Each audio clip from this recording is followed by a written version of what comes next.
अब बीते कई दिनों से जारी खींचतान के बाद महाराष्ट्र में महाविकास आघाड़ी में आखिरकार सीट शेयरिंग फॉर्मूले पर सहमति बन गई है, लेकिन पूरी तरह से विवाद खत्म भी नहीं हुआ है। अभी भी कई सीटों पर मतभेद बना हुआ है। ऐसी करीब 15 सीटें हैं। अब इन मतभेदों के बीच एमवीए ने सीट शेयरिंग फॉर्मूले का ऐलान तो कर दिया है। इसके मुताबिक कांग्रेस, शिवसेना, उद्धव गुट और एनसीपी शरद गुट 85 सीटों पर चुनाव लड़ेंगे। वहीं पर 18 सीटें सहयोगी दलों की हो गई हैं। अब 15 सीटों पर अभी तक फैसला नहीं हुआ है, जो 5-5 करके तीनों पार्टियों में बढ़ जाएंगी।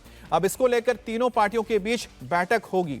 ये 15 सीट मुंबई और विदर्भ की हैं, जिनको लेकर कांग्रेस और उद्धव ठाकरे की पार्टी के बीच लंबे वक्त से रस्साकसी चल रही है। अब इसमें से कितने किसको मिलेंगे, इस पर भी एक सवाल है, लेकिन अभी तक कोई रास्ता निकलता हुआ नहीं नजर आ रहा है। मुंबई में कल सीट शेयरिंग फॉर्मूले का ऐलान होने के पहले ही शिवसेना यूबीटी ने अपनी पहली लिस्ट भी जारी कर दी, जिसमें 65 उम्मीदवारों के नामों को रखा गया है। लेकिन यह लिस्ट भी जल्दबाजी में जारी हुई है। लिस्ट फाइनल नहीं है और आज इसमें कुछ बदलाव भी होंगे। वहीं महायुति में सीटों का पेच पूरी तरह से सुलझा नहीं है। महाराष्ट्र के सीएम एकनाथ शिंदे आज दिल्ली आ रहे हैं, जहां उनकी गृह मंत्री अमित शाह के साथ मुलाकात होगी और इस दौरान महायुति में जो सीटें बची हुई हैं, जिस पर फैसला नहीं हो पाया, उस पर चर्चा होगी और फाइनल मुहर लगेगी।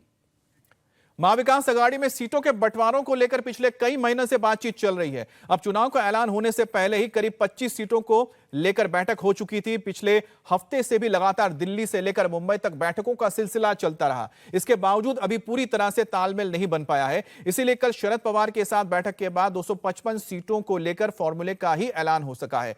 अब इसके मुताबिक कांग्रेस, शिवसेना, यूबीटी और एनसीपी शरद पवार गुट को 85 सीटों को लेकर बात बन गई है। 15 सीटों पर फैसला होना बाकी है, लेकिन इस पर भी एक संशय है कि आखिरकार 15 में से किसको कितने मिलेंगे। क्या 5-5 बराबरी बटेंगे? 18 पे तो उनके जो सहयोगी दल है उन्हें दिया जाएगा। शरद पवार जी के नेतृत्व में हम तीनों दलों की एक मीटिंग हुई। उसमें हमने एक निश्चित किया कि 85 270 का एक मत हमने किया है सीट के ऊपर। और जो 28 सीट है, जो हमारी अलायंस है, सिकाप होगी, कम्युनिस्ट होगा, 18 सीट, समाजवादी होगी, 18 सीट है। जो हमारी 18 सीट जो है, तो उसमें जो हमारी अलायंस जो दल है, उनसे भी हम चर्चा करके उनको भी कुछ जगह देने का है। हम लोग पास में ये बाकी सीटों पे भी हमारा क्लियरेंस हो जाएगा और महाराष्ट्र में महाविकास आघाड़ी की बहुमत की सरकार आएंगी।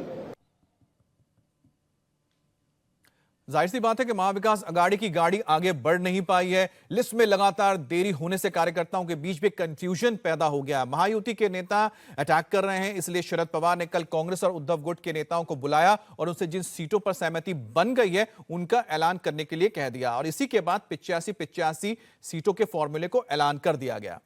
कल जब एमबीए में सीटों को लेकर माथापच्ची चल रही थी, तो उसी दौरान शिवसेना यूबीटी गुट ने अपनी पहली लिस्ट भी जारी कर दी और इसमें मुंबई की वर्ली सीट से आदित्य ठाकरे को प्रत्याशी बना दिया गया और कोपरी 5 पाखड़ी से मुख्यमंत्री एकनाथ शिंदे के सामने केदार दिघे को उतारा गया। अब केदार दिघे कौन है? केदार दिघे हैं दिवंगत नेता आनंद दिघे के भतीजे और आनंद दिघे को शिंदे अपना राजनीतिक गुरु मानते हैं, तो इसलिए उनके सामने एक कड़ी चुनौती पेश करने की कोशिश हुई है। इसके अलावा शिवसेना यूबीटी ने बांद्रा ईस्ट से वरुण सरदेसाई को उतारा है, जो आदित्य ठाकरे के बहुत ही करीबी है, उनके कजन है। इस सीट से अभी कांग्रेस ने जीशान सिद्दीकी के विधायक हैं और माना जा रहा था कांग्रेस ये सीट लेगी, लेकिन ऐसा हुआ नहीं है। माहिम सीट से उद्धव की पार्टी ने महेश सावंत को टिकट दिया है। इस सीट पर राज ठाकरे अपने बेटे अमित ठाकरे को उतार चुके हैं। हालांकि लिस्ट जारी करने के थोड़ी देर बाद ही संजय राउत सामने आए और कहा कि यह लिस्ट जल्दबाजी में जारी हुई है, इसलिए इसमें कुछ संशोधन या के बदलाव किए जा सकते हैं।